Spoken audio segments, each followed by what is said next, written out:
Hi my friend, this is doctor Bones और आज हम पढ़ेंगे सिनाइल कैटरेक्ट के बारे में। Notes are available in the description box, so you don't have to write it, you can download it from there only. So as I have told in previous video कि cataract बहुत ही important topic है, but cataract के अंदर भी अगर हम देखें तो senile cataract is the one which is very high yield topic. So इसको अच्छे से करना है। कैटरेक्ट की फर्स्ट वीडियो में I have explained about the classification of the cataract कि कैटरेक्ट को कैसे क्लासीफाई किया गया है। उसके अंदर हमने पढ़ा था कि cataract is classified into etiological and morphological. Etiological के अंदर further there were 2 types, congenital and acquired. And acquired के अंदर भी आगे 4 टाइप्स की हमारे पास, senile, traumatic, complicated and metabolic. Now इस वीडियो में हम पढ़ेंगे सिनाइल कैटरेक्ट के बारे में। So let's start. What is senile cataract? It is most common type of acquired cataract. It is most common of type of acquired cataract. It occurs usually above age 50 years. Senile का मतलब क्या होता है? Age related cataract. Particular age के बाद जो काफ़ी लोगों में पाया जाता है। 50 years, this is very important point. 50 साल के बाद यूजुअली ये पाया जाता है and it is usually bilateral. Now what are the morphological types? Classification अंदर हमने देखा था ना, इटियोलॉजिकल एंड मॉर्फोलॉजिकल क्लासिफिकेशन। तो मॉर्फोलॉजिकल के अंदर ये कौन सी टाइप्स का पाया जाता है? It is mainly cortical, that is 70%, and next is nuclear 25% cases, and 5% cases are found of posterior subcapsular cataract variety. ठीक है। Now next is aetiology. What are the risk factors? See what is the difference between cause and risk factors? बहुत ही basic point है। Risk factor हम किसी भी disease का तब देखते हैं जब एक पर्टिकुलर रीज़न है जो उसका कोई प्रूफ नहीं है। ये आप कम्युनिटी मेडिसिन के अंदर पढ़ोगे पॉइंट कि रिस्क फैक्टर होता है कि पर्टिकुलर डिजीज़ का जो कॉज है ना, वो कॉज उसी डिजीज़ का है, मतलब वो कॉज है जो वो डिजीज़ कर रहा है उसका कोई प्रूफ नहीं है, बट आपस में सिमिलैरिटी बहुत है कि अगर ये पर्टिकुलर कॉज है तो ये डिजीज़ काफ़ी लोगों में पाया गया, तो उसको हम बोलते हैं रिस्क फैक्टर। ठीक है। So what are the risk factors for senile cataract? First is age. Age related है सिनाइल कैटरेक्ट, ऑब्वियसली तो ये रिस्क फैक्टर होगा। Now second is sex, that is it is found that senile cataract greater in females. Now next is hereditary, UV radiations, dietary factors, this is important, deficiency of vitamin A, C, E, proteins, amino acids, etc. Diet के काफ़ी सारे factors हैं जो senile cataract कर सकते हैं। Now next point is severe dehydration in childhood. अगर बच्चे को उसके चाइल्डहुड में बहुत ज़्यादा डिहाइड्रेशन हो गई थी तो उसकी वजह से भी सिनाइल कैटरेक्ट हो सकता है। Smoking and diabetes, this are basic factors. Now next point is what is pathogenesis, कि वो कौन से फैक्टर्स हैं जो senile that is particular age में ये कैटरेक्ट कॉज कर रहे हैं। कुछ तो हुआ होगा ना लेंस के अंदर, कुछ तो चेंजेस हुए होंगे जिसकी वजह से कैटरेक्ट डेवलप हो रहा है पर्टिकुलर एज के बाद। वो फैक्टर्स हमें ढूंढने हैं। वो फैक्टर्स क्या हैं? कॉर्टिकल और न्यूक्लियर सिनाइल कैटरेक्ट के लिए, दोनों के लिए डिफरेंट है। ठीक है, तो एक एक करके पढ़ते हैं। First is cortical senile cataract के अंदर वो फैक्टर्स क्या हैं? These are decreased levels of proteins, amino acids and potassium. Lens के अंदर एज के साथ साथ काफ़ी चेंजेस आते हैं। उसके अंदर क्या होता है कि जो प्रोटीन, अमाइनो एसिड, पोटेशियम है उसकी कमी हो जाती है, और जो इंक्रीज्ड अमाउंट है किसकी, सोडियम की, एंड हाइड्रेशन ऑफ लेंस ये पाई जाती है, जिसकी वजह से सिनाइल कैटरेक्ट डेवलप हो जाता है। ठीक है। Decrease level of proteins, amino acid, potassium and increase level of sodium and hydration of the lens. Lens के अंदर वाटर इकट्ठा होता रहता है, और अगर वाटर इकट्ठा होगा तो उसको हम क्या बोलेंगे? Soft cataract. Obviously lens soft हो जाएगा ना, किसी चीज़ के अंदर वाटर जाएगा। आप लेंस का जो कैटरेक्ट है ना, लाइक वाटर जा रहा है या आ रहा है, इसको आप ग्रेप से कंपेयर कर सकते हो। बहुत ही सिंपल एग्जाम्पल है। लाइक ग्रेप से क्या बनता है? सॉगी बनती है ना। तो कैसे बनती है? जो ग्रेप्स के अंदर जितना भी वाटर होता है या जो भी फ्लूइड होता है वो जो बाहर आ जाता है तो किस में कन्वर्ट हो जाता है? सॉगी में कन्वर्ट हो जाता है। ठीक है। तो अगर ग्रेप्स के अंदर पानी और भर रहा है तो और सॉफ्ट हो जाएंगे, अगर बाहर निकल रहा है तो ये हार्ड हो जाएगा। तो इससे आप कंपेयर कर सकते हो। ठीक है। Next is nuclear senile cataract. अब इसके अंदर क्या होता है, ये कैसे डेवलप होता है?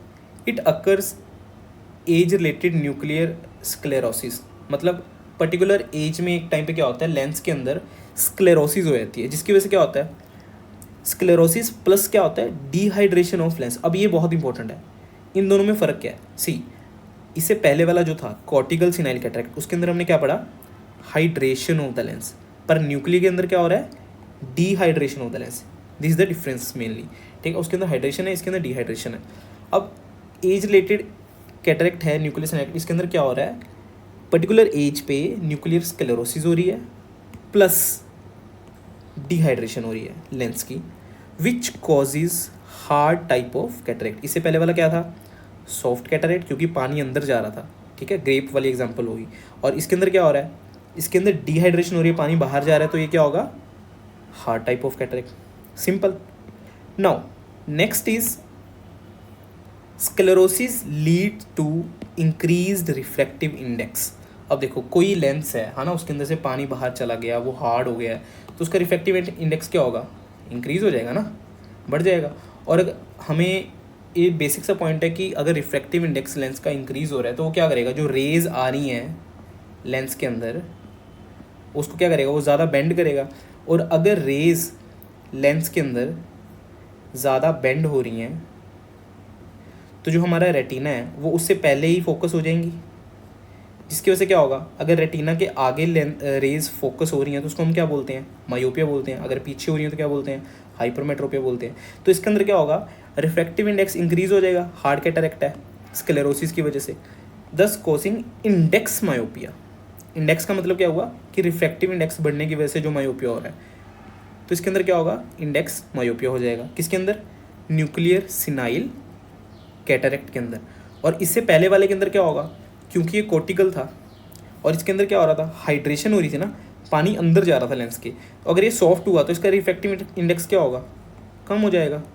और अगर कम होगा तो जो रेज हैं वो जितनी बेंड होनी चाहिए थी वो उतनी नहीं होंगी, तो रेटिना के पीछे जाके फोकस करेंगी, और इसको हम क्या बोलेंगे, हाइपरमेट्रोपिया। तो इसके अंदर क्या होगा, इसके अंदर हाइपरमेट्रोपिया होगा।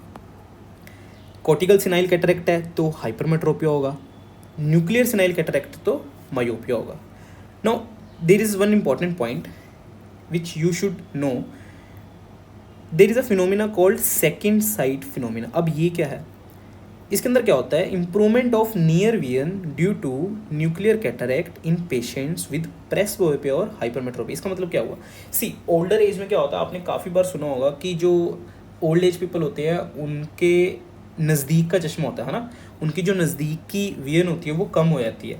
क्यों, क्योंकि प्रेसबोपिया एक चीज़ है जो बहुत ही कॉमन है ओल्ड एज में, which is due to accommodation error, ठीक है, या फिर हाइपरमेट्रोपिया के बहुत सारे केसेस होते हैं। तो इसके अंदर क्या था, उनको पहले से क्या था, हाइपरमेट्रोपिया था, पर अब क्योंकि उनको न्यूक्लियर सिनाइल कैटरेक्ट हो गया है, उसके अंदर क्या होता है, मायोपिया हो जाता है। पहले हाइपरमेट्रोपिया था, अब मायोपिया हो गया, तो ये जो दोनों है ना ये आपस में कैंसिल आउट हो जाएंगे, ठीक है। रेज पहले क्या हो रहा था, हाइपरमेट्रोपिया में रेटिना के पीछे जा रही थी, न्यूक्लियर सिनाइल कैटरेक्ट के अंदर क्या है, ज़्यादा बेंड हो रही आगे जा रही है, तो नेट जो इफेक्ट होगा वो क्या होगा, रेज जो वापस रेटिना के ऊपर आ जाएंगी, ठीक है। उसकी वजह से क्या होगा, उसकी जो विजन है ना वो इम्प्रूव हो जाएगी। मतलब ये एक तरह का पैराडॉक्स है कि उनको कैटरेक्ट हो रहा है ओल्ड एज में पर विजन सही हो रही है, ठीक है। इसको हम क्या बोलेंगे, सेकंड साइट फिनोमिना, कि उनकी जो विजन है दूसरी बार आ गई है ना, second sight phenomena. So next is, this was all about the pathogenesis, कि कैटरेक्ट डेवलप कैसे हो रहा है, क्या फैक्टर जो रिस्पॉन्सिबल है। Next is stages of maturation. अब जो ये कैटरेक्ट है वो कैसे कैसे टाइम टू टाइम मैच्योर होता है उसके बारे में पढ़ेंगे। इसके अंदर भी फर्दर कोर्टिकल टाइप और जो न्यूक्लियर टाइप है वो अलग अलग है। सबसे पहले कोर्टिकल टाइप का देखेंगे। अब हम इसके अंदर हर पॉइंट के अंदर कोर्टिकल न्यूक्लियर क्यों देख रहे हैं, क्योंकि मेनली हमने पढ़ा ना स्टार्टिंग में 70% केसेस तो कोर्टिकल के ही होते हैं, 25% न्यूक्लियर के होते हैं, तो हर चीज़ को हमें 2 में डिवाइड करना पड़ेगा। सो इसके अंदर सबसे पहले क्या है, कोर्टिकल टाइप ऑफ कैटरेक्ट। अब इसकी जो स्टेजेस है वो कैसे कैसे आगे बढ़ता है, स्टार्टिंग कहाँ से होती है और लास्ट में क्या होता है। सबसे पहले first stage is stage of lamellar separation. अब इसके अंदर क्या होता है, it is earliest sign of senile cataract. सबसे पहले ये स्टेज आएगी, ठीक है। इसके अंदर होगा क्या एक्चुअल में, formation of vacuoles and water क्लेफ्ट्स seen in anterior and posterior cortex, मतलब ये जो लेंस था, इसका जो कॉर्टेक्स पार्ट था, कोर्टिकल के बारे में पढ़ रहे हैं ना हम, तो कोर्टेक्स के पार्ट में क्या होगा, जब अब कोर्टिकल में हमने पीछे क्या पढ़ा है कि इसके अंदर वाटर अंदर जाता है, लेंस के हाइड्रेशन होती है ना, तो जब वाटर अंदर एंटर करेगा ना कॉर्टेक्स के अंदर, तो क्या होगा, जो लेंस फाइबर्स हमारे होते हैं जो टाइटली पैक्ड होते हैं ना, उसके अंदर वाटर एंटर कर जाएगा और क्या बनाएगा, water क्लेफ्ट्स plus vacuoles. Lens fibres के अंदर वाटर एंटर कर गया, उसने क्या बनाया, वाटर क्लेफ्ट्स और वैक्यूल्स, क्योंकि अब जो वाटर जा रहा है अंदर वो कोई ना कोई स्पेस ऑक्यूपाई करेगा ना अपनी, तो उसके अंदर क्या होगा, वो लेंस फाइबर्स को, जैसे मान लो लेंस फाइबर ऐसे अरेंज थे, टाइटली पैक थे, अब उसके अंदर क्या होगा, वाटर घुस गया, तो लेंस फाइबर के बीच में स्पेस आ जाएगी, वाटर क्लेफ्ट्स बन गए, वैक्यूल्स बन गए, ठीक है, एंटीरियर और पोस्टीरियर कॉर्टेक्स दोनों साइड में। Now this was stage of lamellar separation, ठीक है। अब उसको इसको कैसे आ सकते, लेमिलर सेपरेशन मतलब क्या हुआ कि फाइबर्स हैं जो सेपरेट हो गए वाटर अंदर जाने की वजह से, ठीक है। Next is stage of incipient cataract. अब इसके अंदर क्या होगा, wedge shaped opacities are seen, ठीक है, इसको हम बोलते हैं क्यूनिफॉर्म कैटरेक्ट भी बोलते हैं। अब इस स्टेज के अंदर क्या होगा, वेज शेप की ओपेसिटीज हमें दिखनी स्टार्ट हो जाएंगी। Now the third stage is immature cataract. इसके अंदर क्या होगा, इसके अंदर होगा lens is greyish white plus Irish shadow is visible. Lens का जो कलर है नॉर्मली क्या होता है, ट्रांसपेरेंट होता है ना, इसके अंदर क्या होगा, ग्रेइश कलर हो जाएगा। और ये जो आयरिश शेडो वाला पॉइंट है ये हम अभी जस्ट फ्यू मिनट्स में डिस्कस करेंगे।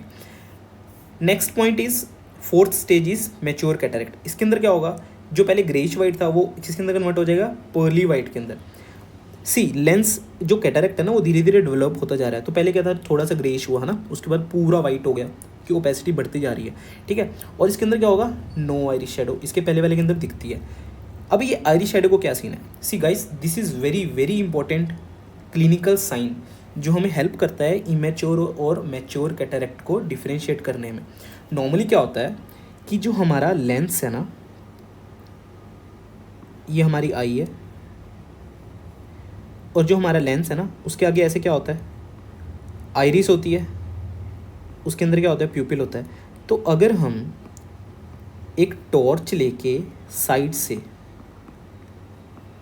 इसके ऊपर आई के ऊपर मारते हैं ना, तो जो प्यूपिल की शेडो है ना वो नॉर्मली लेंस के ऊपर नहीं दिखाई देती है क्योंकि वो ट्रांसपेरेंट होता है। और एक सेकंड केस जिसके अंदर नहीं दिखाई देती है वो है पूरा मैच्योर कैटरेक्ट। दो केसेस हैं, अगर वो पूरा ट्रांसपेरेंट है या फिर वो पूरी तरह से वाइट हो चुका है, दैट इज पर्ली वाइट, तो उस दोनों केसेस में हमें शेडो नहीं दिखाई देगी। पर अगर वो मिड वे में है, दैट इज इमेच्योर है, दैट इज ग्रेइश वाइट है ना, अभी थोड़ा सा ग्रे हुआ है, तो जो हमारे प्यूपिल की शेडो है ना, जब हम लाइट थ्रो करेंगे साइड से तो उसके ऊपर दिखाई देगी, ठीक है।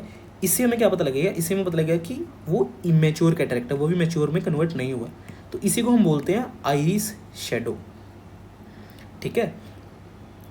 इमेच्योर में आइरिस शेडो विजिबल होगी क्योंकि वो पूरा कन्वर्ट नहीं हुआ है और ना ही ट्रांसपेरेंट है, मिडवे है, और मैच्योर में दोबारा नहीं दिखेगी।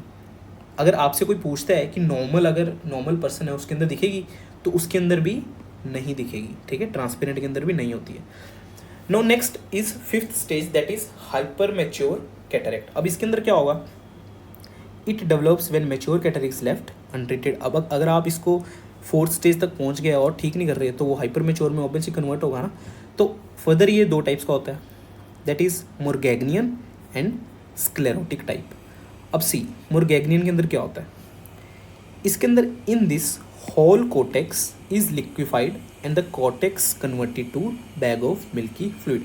अब सी लेंस के जो हमने पार्ट्स पढ़े थे ना, बाहर कोटेक्स है, अंदर न्यूक्लियस है, तो इसके अंदर क्या होगा, जो पूरा कोटेक्स है ना मोरगैग्नियन के अंदर वो लिक्विफाइड हो जाएगा, और जो कोटेक्स है वो एक बैग में कन्वर्ट हो जाएगा, मिल्की फ्लूइड का बैग, ठीक है, लिक्विफाइड हो गया और मिल्की फ्लूइड के अंदर कन्वर्ट हो गया।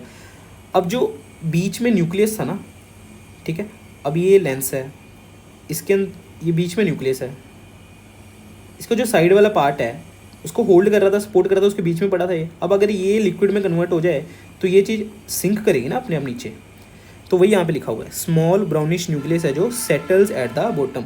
तो इसके बाद में कैसा दिखेगा, ये लेंस है और ये जो न्यूक्लियस है ना, ये जो यहाँ पे होना चाहिए था ये यहाँ पे आ जाएगा, ऐसे ये नीचे सेटल डाउन कर जाएगा, ठीक है।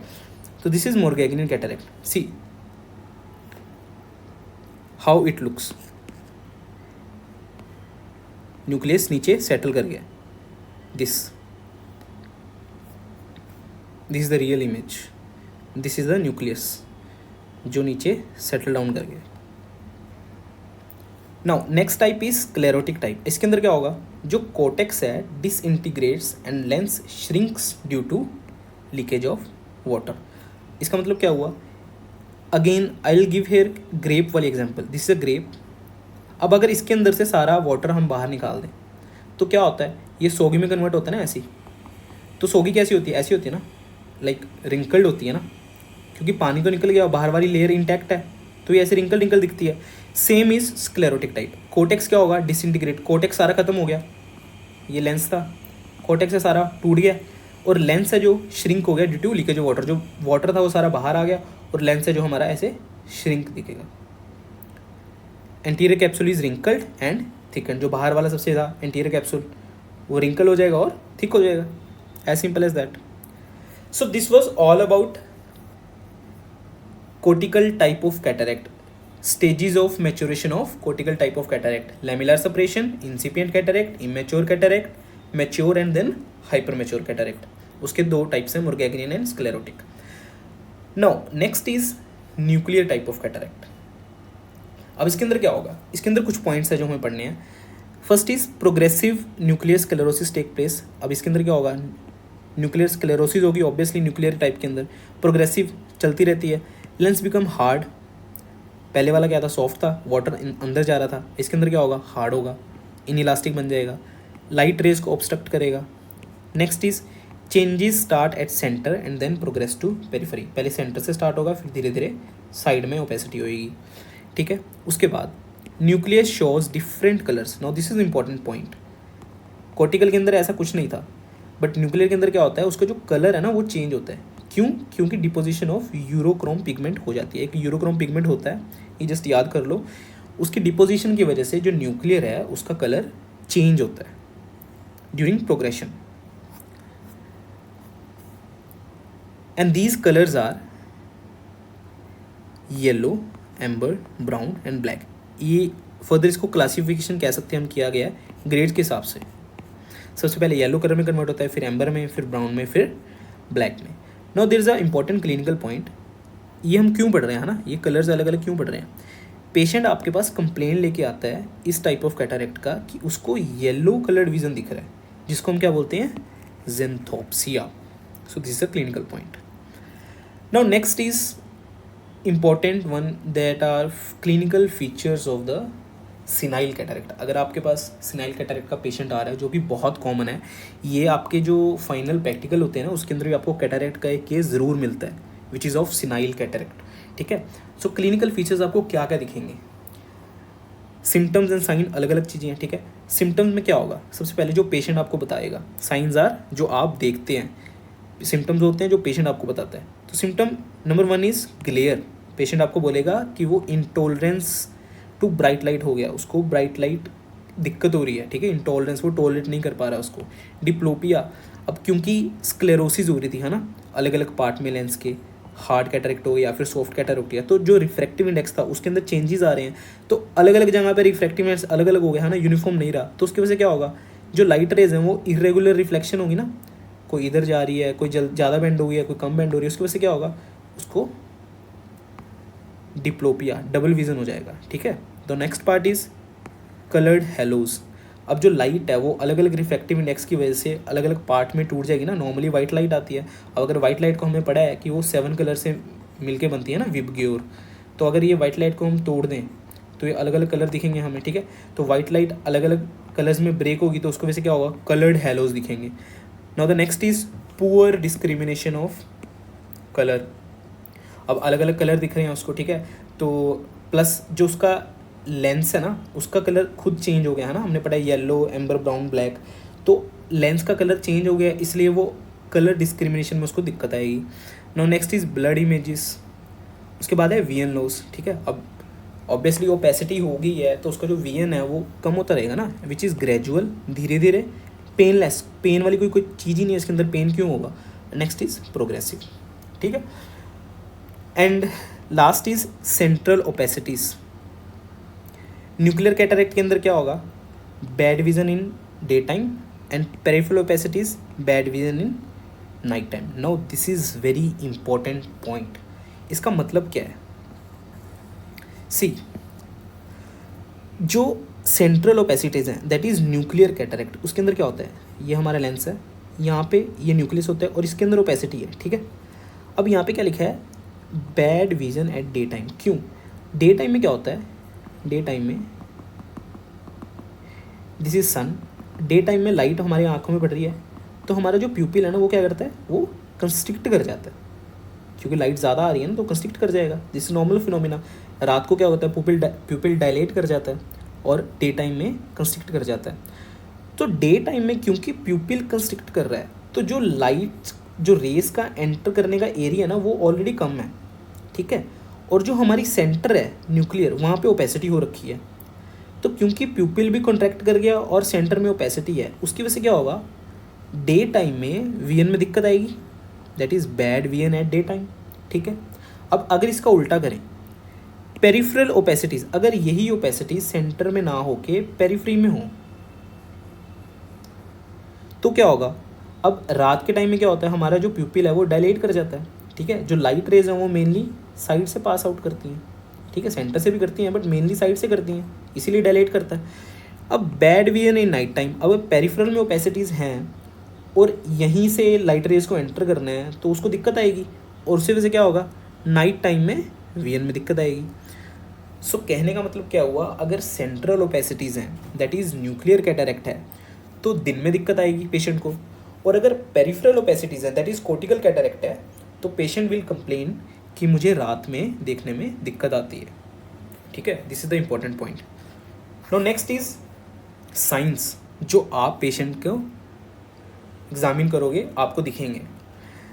First is decrease visual equity obviously, next is Irish shadow seen in immature cataract, ये मैंने पहले बताया है, ओनली सिर्फ इसी केस में दिखेगा, ठीक है। And the last is colour of lens changes, lens का जो कलर है वो भी अलग अलग चेंज होंगे ना, वो आपको दिखेगा। कैसे, जो न्यूक्लियर कैटरेक्ट है उसके अंदर 4 होते हैं ना, येलो, एम्बर, ब्राउन, ब्लैक, और अगर इमेच्योर कैटरेक्ट है तो उसके अंदर कौन सा कलर होता है, greyish white.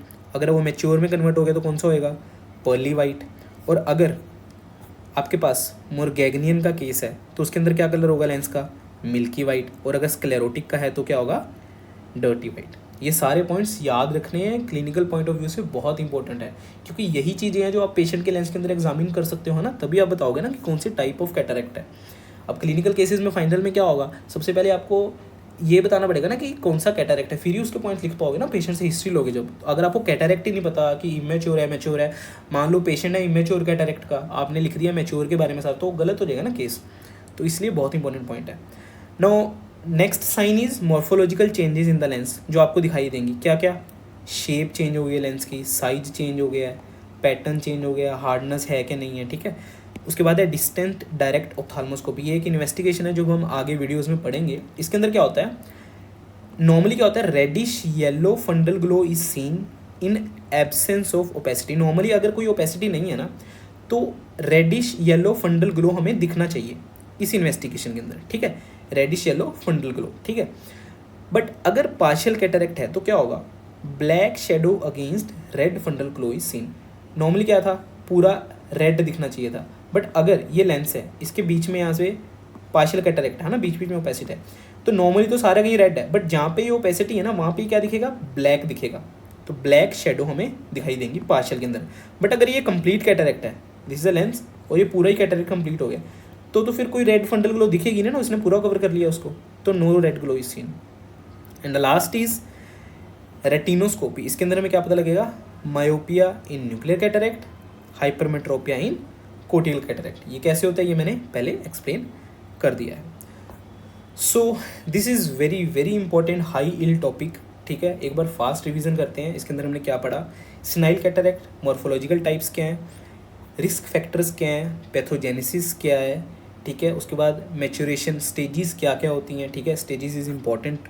And next is clinical features of the senile cataract. So this was all about senile cataract. अच्छे से याद करना है एंड आई होप आप अच्छे से क्वेश्चन अटैम्प्ट कर पाओगे। So thanks for watching, please do like the video. अगर आपको टॉपिक समझ आया please do give feedback, share it with your friends. Thank you.